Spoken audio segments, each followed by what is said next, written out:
Antes de começar esse vídeo, eu gostaria de lembrar que qualquer comentário culpabilizando a vítima será bloqueado deste canal.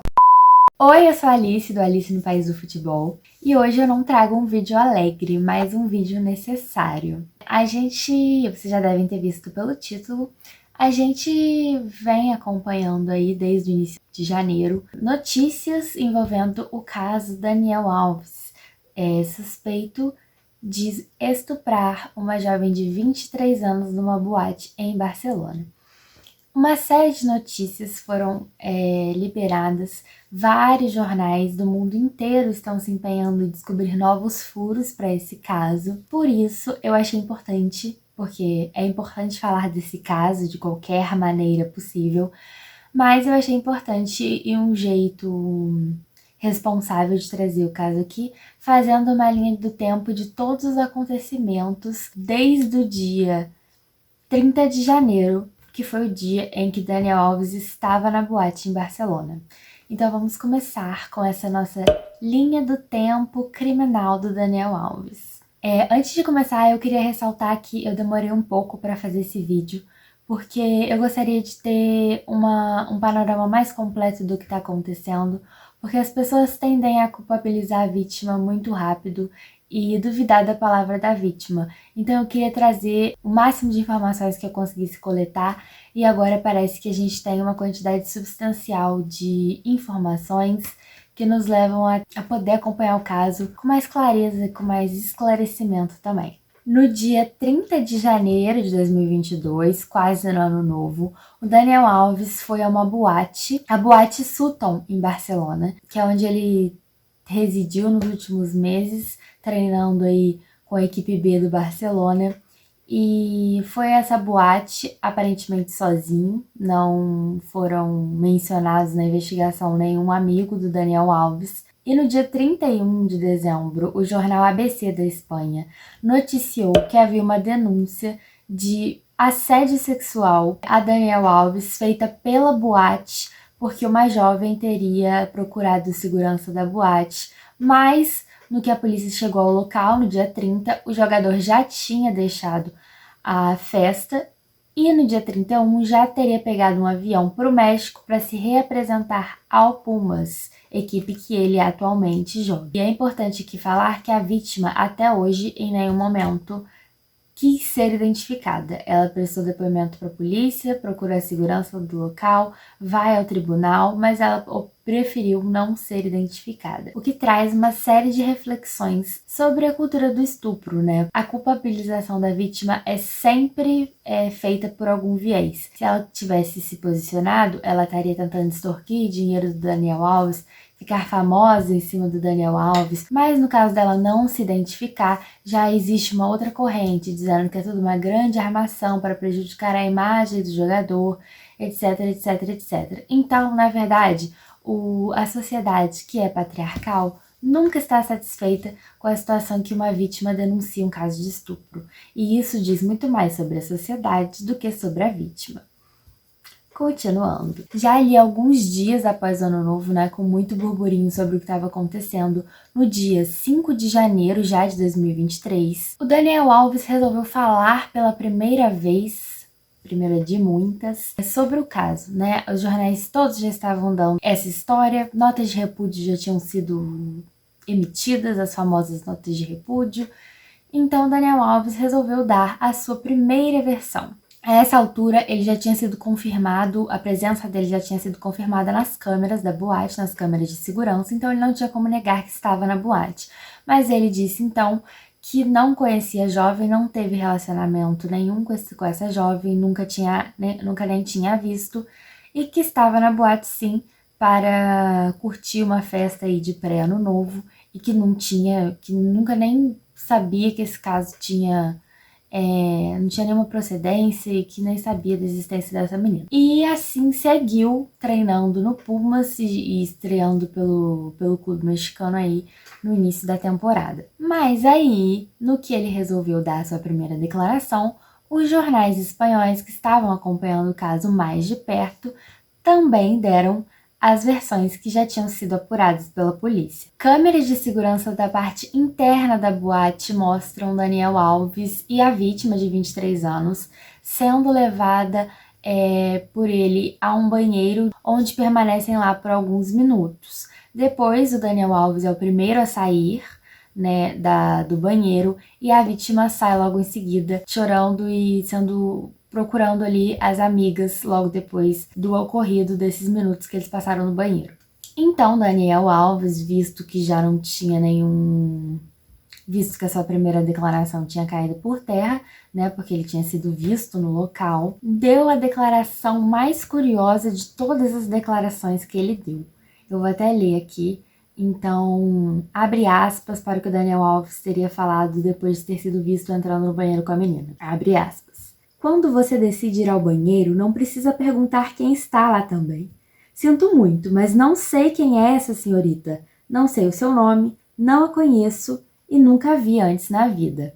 Declaração um pouco esquisita aí de Daniel, mas tudo bem. Ele continua alegando não saber quem era a menina e que teria topado com ela no banheiro da boate, já mudando a sua primeira versão. No dia 10 de janeiro, a justiça espanhola finalmente aceitou a denúncia, né, formalizou a denúncia da jovem e iniciou as investigações. Ainda estavam sendo colhidas as informações iniciais da boate, da jovem que denunciou Daniel Alves e do próprio Daniel Alves.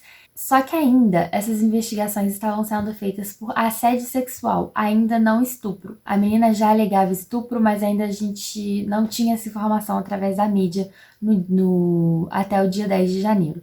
Depois que oficialmente iniciou-se a investigação, começaram a sair mais furos de reportagem sobre o que estaria sendo dito, e aí que a coisa começou a ficar mais estranha. No dia 20 de janeiro, Daniel Alves foi à Espanha voluntariamente para prestar o seu depoimento e foi imediatamente preso. A juíza que está conduzindo o caso declarou prisão preventiva imediata do Daniel Alves, sem fiança, o que é muito estranho, né? Porque, infelizmente, assim, estranho para os padrões do que a gente está acostumado, porque ele é uma pessoa que tem status, né? Teoricamente, ali, maneiras e meios de construir ali uma situação em que ele pudesse responder em liberdade, o que não aconteceu e, pelo contrário, foi imediatamente encaminhado para a prisão preventiva, o que despertou a curiosidade de todo mundo que estava acompanhando o caso, a essa altura já o mundo inteiro,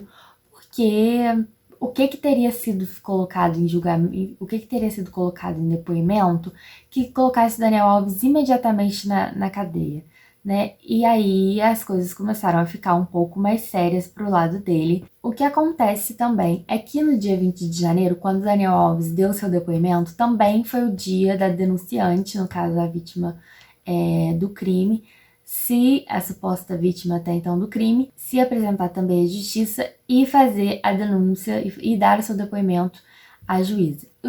Os jornais começaram a especular que a versão dela, que era mais concisa do que a do Daniel Alves, que já tinha mudado a versão 2 vezes, supostamente, aliada às imagens que a gente já tinha visto das câmeras, era muito mais convincente do que a história que o Daniel Alves estava apresentando. Mas ainda não justificava, ainda não tinha como provar de fato algo que colocasse Daniel Alves em prisão preventiva. Por isso o grande desespero dos jornais para saber. A cultura do estupro tende a culpabilizar a vítima e a gente entende, né, como mulher, que a primeira reação que a gente vai receber é ser desacreditada. Muita gente comemorou, né, o fato do Daniel Alves ter obtido a prisão preventiva, porque geralmente não é isso que acontece. Mas ninguém também sabia o que desencadeou essa decisão repentina da juíza, que até então o Daniel Alves foi voluntariamente à Espanha, acreditando que ia dar o depoimento e ia vazar de novo, porque é assim que acontece sempre, né? A gente sabe. A partir daqui, o conteúdo do vídeo vai ter declarações mais explícitas de ambas as partes, Por isso, é importante avisar de conteúdo sensível, né? Claro que isso pode ser gatilho para muita gente, então precisa avisar que daqui para frente os depoimentos contêm mais detalhes, o que coloca a situação em perspectiva de maneira mais clara aqui.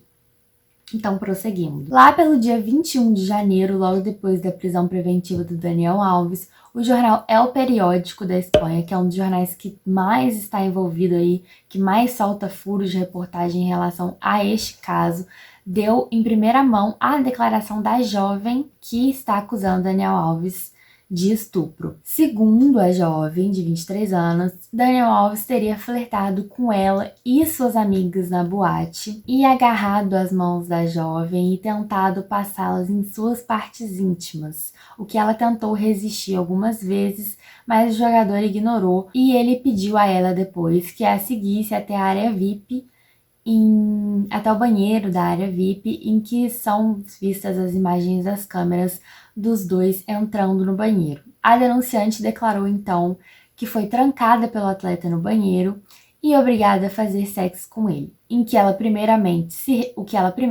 recusou a fazer e teria sido agredida pelo jogador com tapas até que ela cedesse às investidas. E depois as imagens que a gente já conhece. Daniel Alves sai primeiro, vai embora da boate e a jovem sai depois chorando muito. Depois tivemos informações da própria boate em si, o que a boate comunicou à polícia e à imprensa é que a jovem teria sim sido atendida durante o período que ela passou após a agressão. Ela teria procurado as amigas logo depois do acontecido e depois os seguranças da boate que a conduziram para uma sala em que ofereceram para ela água e ela conversou com, além dos seguranças, com o responsável pela noite. Não sei se o gerente da boate ou o dono da boate, mas que esse chamou então a polícia e uma ambulância para levar a mulher até o hospital para que ela pudesse fazer os exames e a polícia para investigar o caso. E aí a gente já sabe o que aconteceu. A polícia chegou, Daniel Alves já tinha ido embora do clube. E nisso tudo que foi sendo falado, Daniel Alves segue preso, né? Segue preso até hoje. E não omitiu nenhuma nota nesse momento até que fosse estritamente necessário, que aparentemente é uma declaração da defesa dele, já que ele já tinha mudado 2 vezes a declaração. Chegando no hospital, na ambulância que foi providenciada pela própria boate, a jovem teria feito o kit estupro, né, que nada mais é o exame, né, do corpo de delito, verificar se há ferimentos no corpo e também coleta de material genético, né, sêmen, saliva, enfim, todos os materiais genéticos possíveis que ajudam a identificar um agressor, né? E aí esses dados são arquivados e são encaminhados para a polícia. A jovem fez os exames e foi constatado nos exames que ela sim havia sido violada, agredida, aparentemente contra sua vontade, pelo que aparentavam as lesões no corpo dela, além da colheita do material que foi anunciada alguns dias depois. Aí, com essa informação, agora com imagens e avaliação de um perito, né, Daniel Alves teve que se pronunciar novamente sobre o caso, e aí sim ele falou que teve relações sexuais com a menina, mas consensuais. O motivo de não dizer nada era porque, para salvar o casamento dele com a modelo espanhola Joana Sanz, ele teria mentido por esse fato, o que não faz sentido nenhum, visto que ele estava numa investigação policial. Nos dias seguintes, em que a mídia já estava praticamente convencida de que o estupro tinha de fato acontecido, uma série de matérias, qualquer coisa relacionada ao caso era relevante na mídia, então uma série de matérias começaram a sair sobre como Daniel Alves estava na prisão, que estava tomando banho de água fria, que estava dando autógrafos aos outros presidiários, enfim, uma série de informações inúteis, e que logo depois ele teria sido transferido de presídio, o que gerou um burburinho sobre ele ter sido transferido para um lugar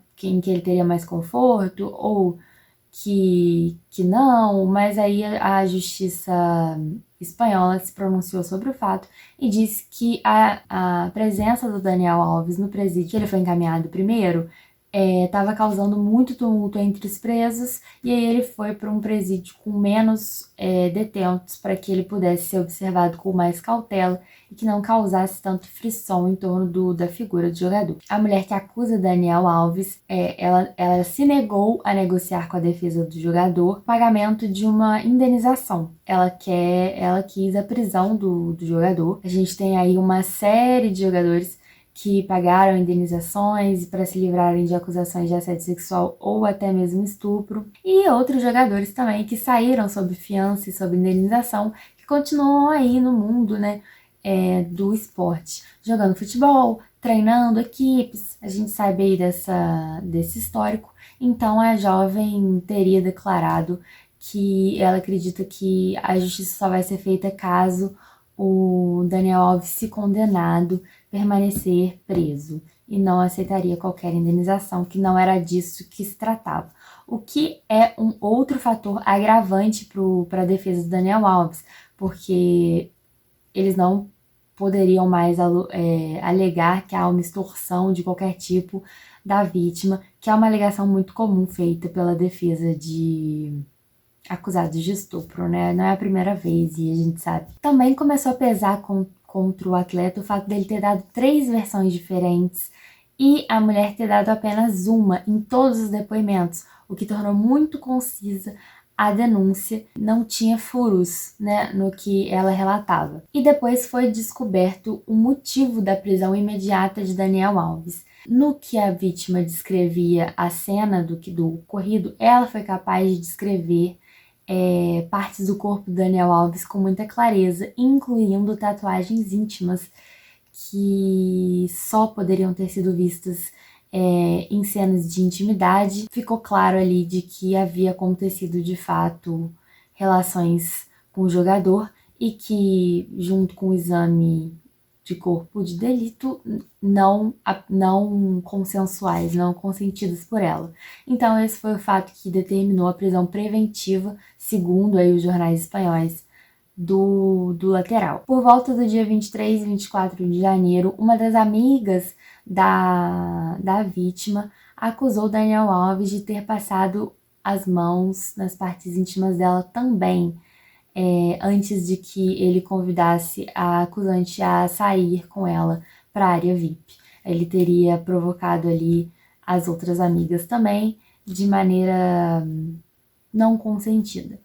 Ela também não se identificou e apenas serviu como testemunha para a amiga que estava denunciando o jogador, o que foi mais um agravante, porque o caso conta com muitas testemunhas que estão a favor da acusação. No dia 25 de janeiro, novas imagens foram liberadas vazadas pelas câmeras de segurança da boate, em que a vítima aparece, não sei se por câmeras de segurança ou por câmeras de alguém que tenha gravado, em que a vítima aparece sendo atendida na boate, chorando muito, conversando com os seguranças e relatando exatamente o que foi dito nos outros depoimentos dela futuramente, enquanto ela estava sendo ali atendida e estava ali numa situação de desespero, de não saber como prosseguir, até que foi chamada a ambulância. Por volta do dia 25, foi liberado o resultado das análises laboratoriais,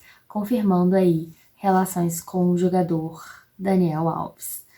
Ou seja, a acusação, portanto a mulher que está acusando o jogador de estupro, conta com 8 testemunhas oculares, ou seja, testemunhas que viram ou estavam presentes em algum momento do ocorrido, câmeras de segurança, imagens diversas de várias câmeras de segurança, confirmação de material genético e laudo de perícia. O jogador Daniel Alves nega que tenha tido que tenha havido qualquer violência, que foi tudo de maneira consensual. Daniel Alves segue preso, né, com 2 advogados conduzindo o caso. Um criminalista famoso da Espanha e a advogada que está com ele desde o início do processo. Então a defesa do jogador veio a público para dizer que tudo que Daniel Alves declarou em falso teria sido para proteger a esposa, Joana Santos, a modelo, que durante os dias de investigação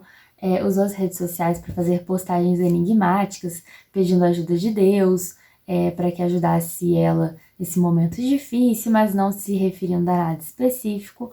Mas após essa declaração da defesa do jogador, a modelo excluiu todas as fotos, arquivou, enfim, tirou do Instagram todas as fotos recentes com o jogador. Além do contrato do Pumas ter sido rescindido pela diretoria do clube mexicano, né, devido à imensa e extensa lista de provas contra o jogador Daniel Alves. Após o julgamento, se o Daniel Alves for declarado culpado, ele pode pegar até 12 anos de prisão.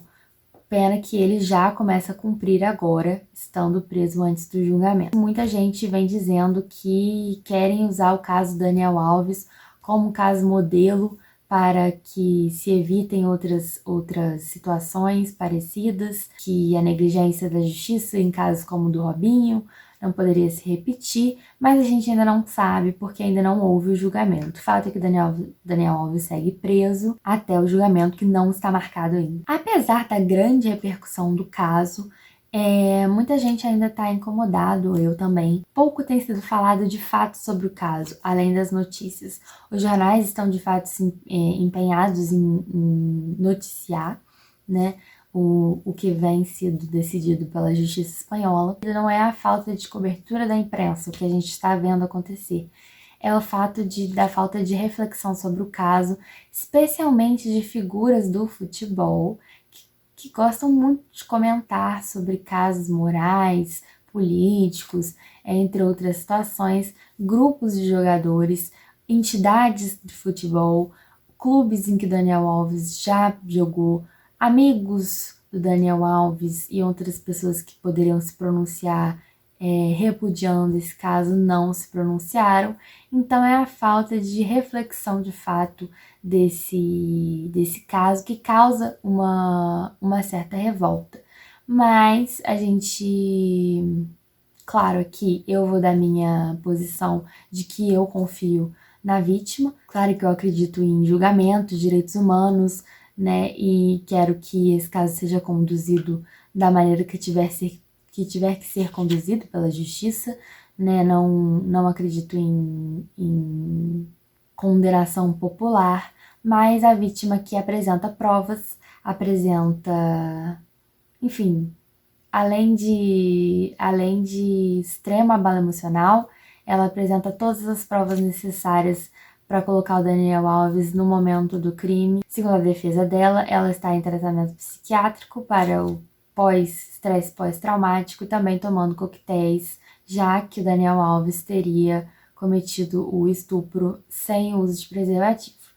Esse foi um boletim pesado de gravar, né? Não é nem um pouco alegre gravar, porque apesar de a gente querer que a justiça seja feita e que as coisas aconteçam logo, a gente conhece o histórico desse tipo de acusação, a gente espera que não seja o mesmo, que esse caso não seja o mesmo de tantos outros que a gente já viu acontecer e que o Daniel Alves possa de fato ser punido pelo crime, o que já vem acontecendo.